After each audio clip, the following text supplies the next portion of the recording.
Catus Maximus here. Just as the title says, I'm going to call this the worst of the New Britain ratchets, the final generation. As New Britain was. Now, New Britain in 1984 ended up going defunct and then being bought out by National Hand Tool Company. I forgot the name already. And that they continued to make tools for under contract for Napa until 1990, and then ended up being the remaining of their assets being sold to Stanley, which required, that's how Stanley got the Blackhawk and the Husky names. New Britain was known for being a big contract tool manufacturer, as well as making tools under their own brand house name.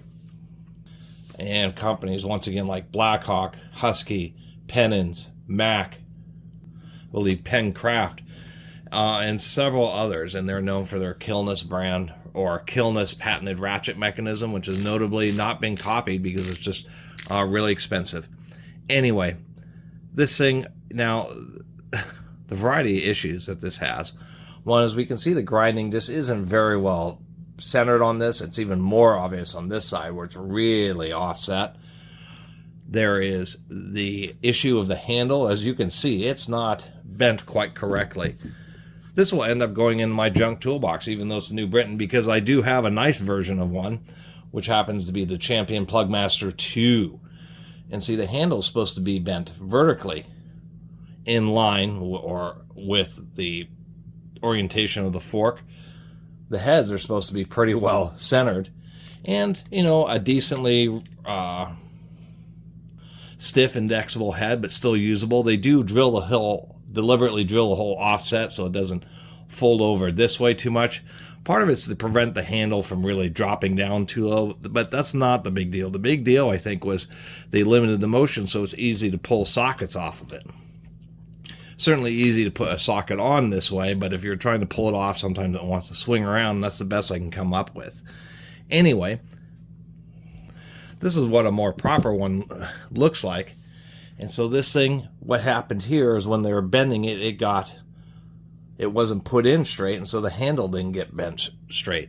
It does taper down to being pretty thin here, but you'd have to put an awful lot of force to actually get this portion of the handle to bend over like that. To tell you the truth, you have to stand on it, and there just isn't really that much evidence of that kind of force being put onto this.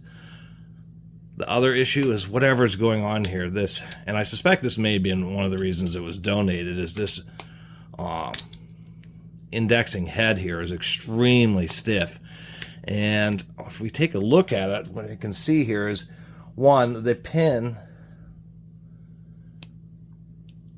this thing is kind of hard to show, but the pin is press fit into the head, so it rotates in the fork.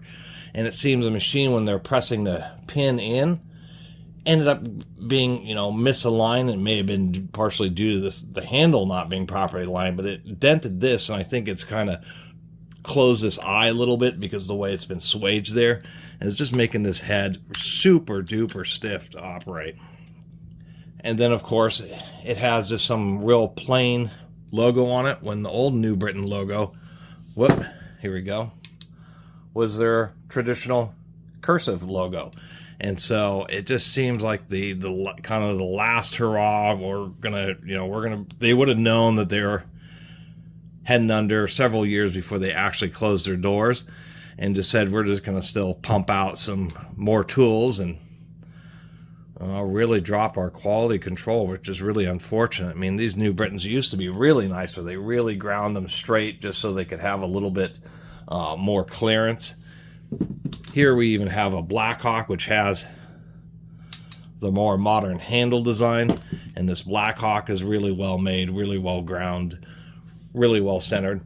And so it's just a disappointment to have actually found a genuine New Britain branded bent handle flex head 3/8 ratchet. Not an easy ratchet to find. Once again, I actually have two of these Plugmaster 2s. These are certainly more popular just because Champion was distributing them to a bunch of small-time auto shops with just sales advertising, back in, I guess, probably the 70s. Hey guys, you buy our spark plugs, and they were a popular spark plug brand. We also have, some ratchets and stuff. And so these are the way to get a budget version of one of these New Britons. And to show you that mechanism here, we'll just pop out this snap ring. Hopefully I won't, come on now. That snap ring really didn't want to come out of there. Anyway, here's our New Briton design. And what makes this special is the fact that they have this floating pawl, which has just a whole bunch of teeth. It's kind of like hybridizing the floating pawl, and that is common in high tooth count pairhead ratchets. And they figured out a way to adapt it to being in a round head. But so many parts, just because they have this E-clip, they have this top plate, this is an over-centering spring which goes onto a lower plate. So when you actually flip it, you're turning the upper plate this direction, which causes the pawl to snap over into the opposite side. There's 3 springs in here: the over-centering spring, the pawl spring, and the ball detent spring. So there's quite a bit of machine work in this head here. And so that's just the reason it was never copied. I should say that, except for once I received a promotional, random Chinese torque wrench that had interchangeable heads. And the darn Ratchet head had a copy of the New Briton Killness mechanism in it. The other nice thing is, because it had so many teeth, it allowed them to be much finer tooth. These weren't 36 tooth ratchets. They're traditionally 44 and I think 56 tooth ratchets. And, the nice thing about this pawl is it can kind of float around and self-align. It's actually a pretty strong mechanism. The biggest criticism of these actually was the head splitting, not the ratchet mechanism giving out or the anvil sharing. It was just in situations where they ground it really straight like this, there just wasn't enough material. And yeah, the ratchet heads would split if you use cheater bars on them. Anyway, talking about the head alignment, a lot of New Briton built ratchets really had loose heads, and that probably saved them a bit of money during the machining process, because they didn't have to be as precise with the depth of the machining, and probably saved them a little bit of time and money, and they can just get away with it. Some of them are tight. A lot of them I've had to put shim washers in. But it used to be that the actual New Briton branded ones just had tighter tolerances, and so the anvil on this one nice and tight.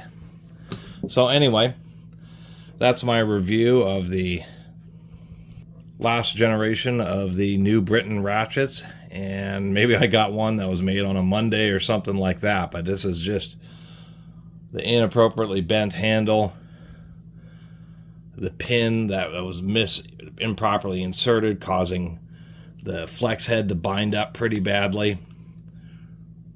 Poor symmetry on the grinding. It just is a little bit disappointing. And the problem with this bend here is it's extremely difficult to try to fix, because the only way to bend it is you kind of bend. You've got to bend it up like this. But since there's now the curve, if you try to put pressure on it, it just wants to fold over. It's challenging to fix it. I mean, you'd have to press out the pin, pull out the fork, get this to hold straight and in a fixed position so that you could support this end of the handle, and then press down right here to try to get it to twist back up. Instead, since I actually have Champion Plugmaster 2s, and since this one is really pretty dissatisfying for a New Briton ratchet, especially since it doesn't even have the traditional New Briton logo, I think this is just going to go into the junkyard and will be the junkyard flex head ratchet, even though it's one I'd like to add to my collection. Anyway, thanks for watching.